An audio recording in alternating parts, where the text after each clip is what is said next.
Haleluya,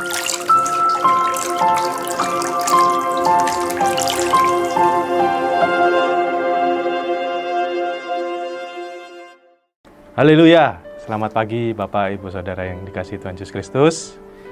Tak bosan-bosannya kita kembali lagi dalam acara yang kita tunggu-tunggu, yaitu sarapan yang akan memberikan semangat buat kita mengarungi dalam kehidupan kita, terutama pada hari ini, dari pagi sampai malam. Kiranya Tuhan Yesus selalu menyertai kegiatan kita sepanjang hari. Nah, pada pagi hari ini saya akan berbagi berkat yang saya beri judul yaitu perjalanan. Berbicara tentang perjalanan, pasti kita semua sudah pernah mengalami yang namanya perjalanan atau melakukan suatu perjalanan. Contohnya saat kita pergi menuju ke suatu tujuan, misalnya ke tempat wisata, kemudian ke rumah saudara, orang tua, atau kegiatan pekerjaan, pasti melakukan yang namanya perjalanan. Dan perjalanan itu berproses dari tempat kita pertama sebelum kita berangkat menuju ke tempat tujuan. Jadi ada sebuah proses yang menuju suatu tujuan yang namanya itu perjalanan. Dari sebelum kita berangkat menuju ke suatu tujuan, kita melakukan proses itu namanya perjalanan. Nah, hari ini kita akan sama-sama menerima berkat, yaitu perjalanan sebuah kehidupan. Perjalanan yang lain daripada yang lain. Jadi perjalanan kehidupan ini akan membawa kita kepada suatu tujuan. Tujuannya itu ada dua.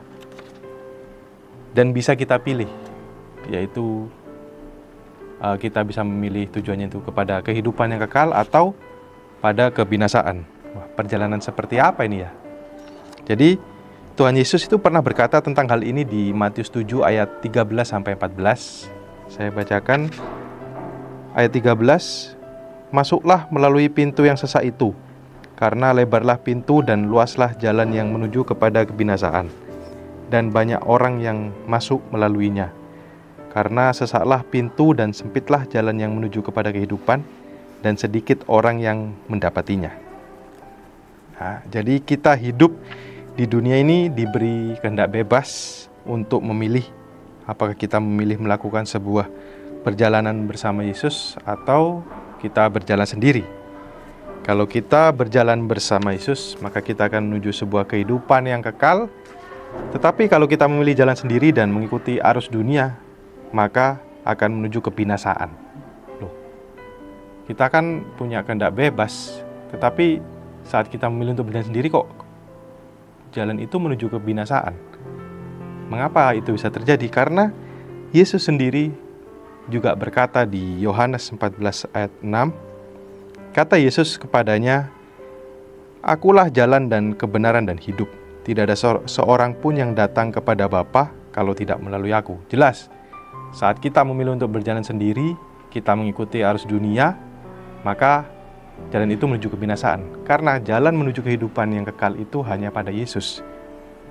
Akulah jalan dan kebenaran dan hidup.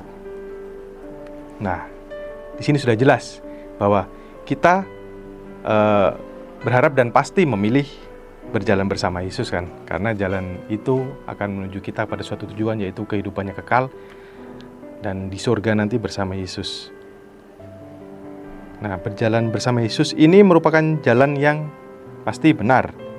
Tetapi Yesus bilang sendiri tadi di Matius 7 ayat 13 bahwa jalan itu sempit. Jalan itu sempit, tetapi jalan menuju kebinasaan itu lebar. Kenapa? Saya mencoba untuk memberi gambaran. Jalan yang sempit itu seperti saat kita misalnya menuju suatu contoh aja ya, menuju suatu gua yang kecil. Nah, saat kita masuk itu kan pasti berusaha untuk masuk dengan berbagai cara ataupun usaha yang ekstra, perjuangan yang ekstra. Bahkan sampai ada gesekan-gesekan karena gua itu sempit atau seperti apa. Tidak bisa kita jalan biasa seperti ini masuk ke gua yang kecil. Nah, contohnya seperti itu. Tapi jalan menuju kebinasaan itu jalan yang sangat-sangat lebar. Karena jalan-jalan tersebut bisa kita lalui, bisa dilalui secara biasa, jalan seperti biasa. Dan itu menggambarkan mengikuti arus dunia, keinginan daging. Jadi aku pengen ke sini, ya sudah, aku ikut ke sini. Padahal ajaran Yesus kan banyak yang bertentangan, karena roh itu adalah lawan dari daging. Jadi keinginan roh berlawanan dengan keinginan daging. Jelas berarti dunia itu berlawanan dengan apa maunya Yesus. Nah, dari gambaran yang saya sudah jelaskan, semoga bisa mengerti. Nah, jalan menuju kehidupan itu sangat sempit. Bahkan yang seperti saya contohkan tadi, harus menunduk atau merangkak, kena gesekan-gesekan sampai luka, ibaratnya seperti itu. Kenapa? Karena jalan yang benar tersebut membutuhkan perjuangan yang sangat ekstra, bahkan ada penderitaan. Yang pertama itu tadi yang sudah saya sebutkan, melawan keinginan diri sendiri, kemudian tidak mengikuti hawa nafsu, dan hal ini yang membuat suatu perjalanan itu membutuhkan perjuangan yang sangat ekstra. Dalam Galatia 5 ayat 16-18 ini dijelaskan oleh Paulus, maksudku ialah hiduplah oleh roh, maka kamu tidak akan menuruti keinginan daging. Sebab keinginan daging berlawanan dengan keinginan roh, dan keinginan roh berlawanan dengan keinginan daging. Karena keduanya bertentangan, sehingga kamu setiap kali tidak melakukan apa yang kamu kehendaki. Jadi mengapa jalan bersama Yesus itu sempit?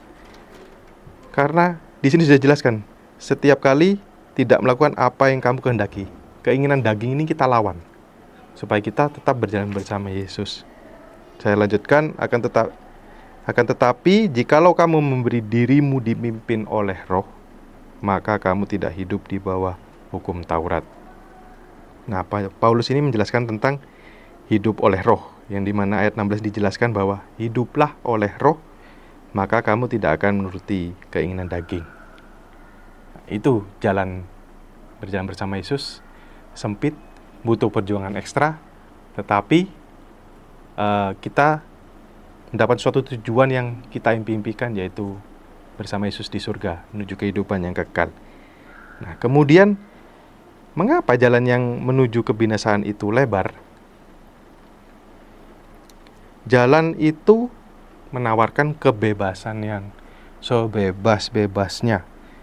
Kita bisa masuk ke pintu yang lebar dan jalan yang luas tersebut dengan membawa segala hawa nafsu dan keinginan daging kita. Jadi tidak ada kekangan, tidak ada batasan bagi segala seleramu atau selera kita, bagi gairah-gairah kita yang berlawanan dengan roh. Kita boleh berjalan mengikuti keinginan hati kita, keinginan daging kita. Nah, hawa nafsu atau keinginan daging itu, Paulus juga pernah berkata di Galatia 5 ayat 19-21. Perbuatan daging telah nyata, yaitu percabulan, kecemaran, hawa nafsu, penyembahan berhala, sihir, perseteruan, perselisihan, iri hati, amarah, kepentingan diri sendiri, percideraan, roh pemecah, kedengkian, kemabukan, pesta pora, dan sebagainya. Terhadap semuanya itu ku peringatkan kamu, seperti yang telah ku buat dahulu. Jadi Paulus sudah pernah melakukan hal ini, bahwa barang siapa melakukan hal-hal demikian, ia tidak akan mendapat bagian dalam kerajaan surga. Jadi barang siapa melakukan hal-hal demikian, kita tidak akan mendapat bagian dalam kerajaan Allah. Karena itu keinginan roh berlawanan dengan keinginan daging. Dan Yesus sendiri bilang bahwa akulah jalan kebenaran dan hidup. Yesus adalah jalan dan kebenaran dan hidup.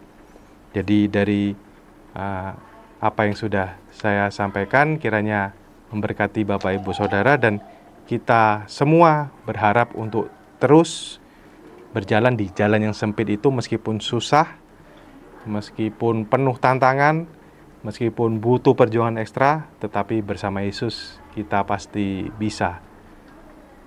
Kita tidak bisa jalan sendiri, dan kita pasti bisa kalau berjalan bersama Yesus, meskipun jalan itu sempit, daripada kita memilih jalan yang lebar, tetapi menuju kebinasaan. Kiranya firman Tuhan pada pagi hari ini, berkat pada hari ini, memberkati Bapak Ibu Saudara dan memberi semangat untuk kita melakukan aktivitas pada sepanjang hari ini.